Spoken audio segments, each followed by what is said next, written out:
Hi there, welcome to my studio. My name is Siobhan, and on this channel I share videos about figure drawing. I focus specifically on a dynamic and expressive approach to drawing the figure. So in this video I want to share 3 tips for drawing the figure in your sketchbook. If you're doing figure drawing studies at home and you're using photo references, then these 3 tips will really help you to make these quick gesture studies like this. I'm going to explain how to get loose and expressive in your work. I'm going to explain how to use a specific kind of drawing technique in order to make these quick studies. And I'll also talk about exactly what you need to focus on in terms of anatomical details or anatomy in general.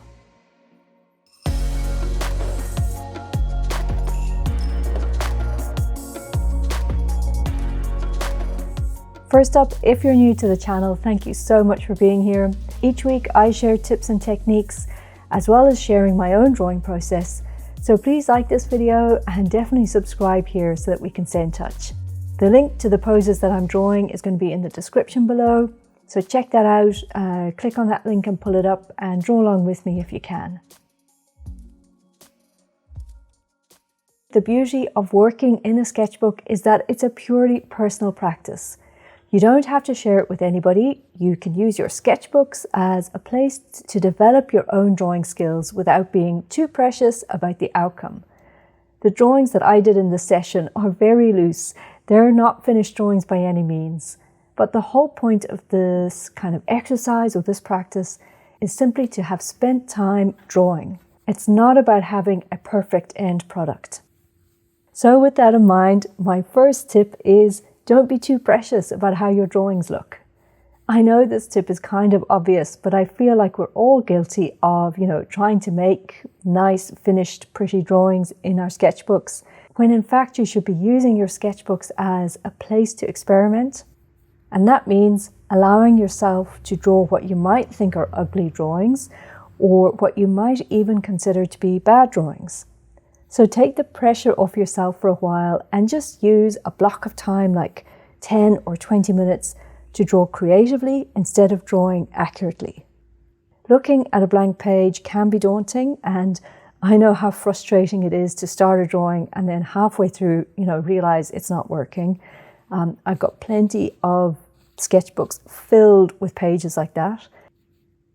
But by not putting that kind of pressure on yourself to make a nice finished drawing, not only does it help you to loosen up and be more expressive, it's also a way of really discovering your own unique drawing style or your own drawing language.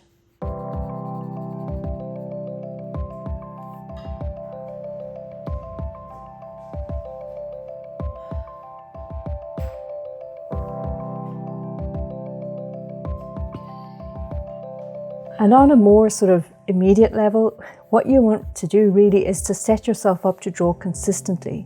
And using your sketchbook to make these quick figure studies is a great way to build up a consistent practice every day. After 10 or 20 minutes, you'll feel great because you drew something, and you look forward to the next time you sit down to draw more. Over time, this kind of, loose approach to sketching can really feed into and support your longer and more finished drawings. And I think you'll begin to see this exercise as being really, really important. So my second tip is a practical tip about technique. In order to make quick gesture studies like this, you have to embrace messy lines. So this tip is really to intentionally use a line or a mark that you might not normally work with. So personally, I love drawing with a continuous line. This is where you let the line run around the page or run around the drawing in a very free flowing way instead of trying to be controlled about how you draw.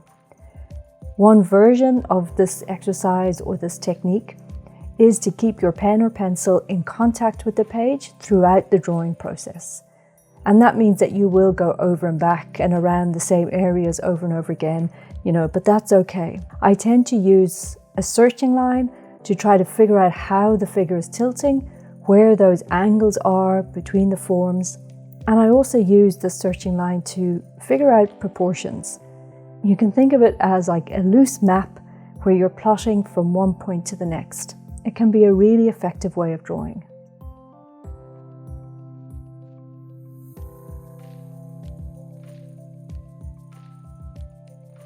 My last tip then has to do with the anatomy of the figure. When you're drawing these quick studies, you might be wondering, well, how do you get down the anatomy correctly, if you're working with a loose, searching, messy line? And maybe it takes a lot of experience or a lot of pre-required knowledge of anatomy. Actually, no, not at all. What I would suggest you do, and anyone who's starting out drawing the figure, even for the very first time, can do this. What you should do is focus only on the major, most obvious anatomical landmarks. Those are the really basic, obvious things like knees, ankles, hips, shoulders. You're not drawing a medical diagram here. You don't need to know the structure and capacity of the sternocleidomastoid mastoid, or any of those complex anatomical parts. Forget about that for this exercise.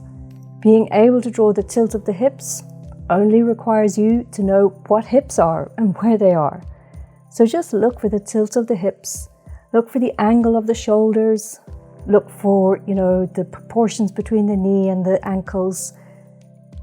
That doesn't require advanced medical degrees to know what these things are, and certainly for a loose, quick sketch, you don't really need to make it any more complex than that. Focus on simple anatomy or simple landmarks and draw with a searching line.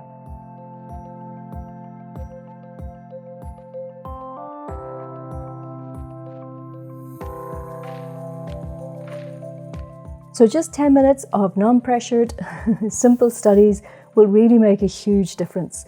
And if you're feeling stuck or you haven't been drawing in a while, I guarantee you spending 10 minutes to do this kind of loose sketching will really feel great, and it'll feel like you can start to ramp up your drawing a bit more, bit by bit.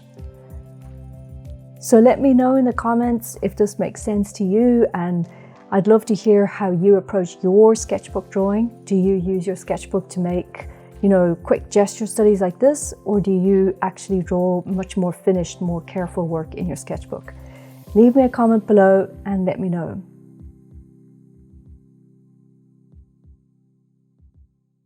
And lastly, as a bonus tip, I want to mention that if you do use a charcoal pencil like I do, be sure to spray your drawings so that they don't smudge when you close up your sketchbook. And wouldn't you know it, I have a video about spraying your drawings. So if you want to find out more about what fixative is, how to use it to protect your work, and what you need to be aware of when it comes to using fixative, then I'm going to leave you a video that you can click on now to go check that out. Okay, so that's it for today. I hope you enjoyed the video. Please give it a like if you think it's worthwhile, and subscribe so that we can stay in touch. And thank you so much for your support on this channel. It really means a lot. Thanks for watching, and I'll see you in the next video.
you.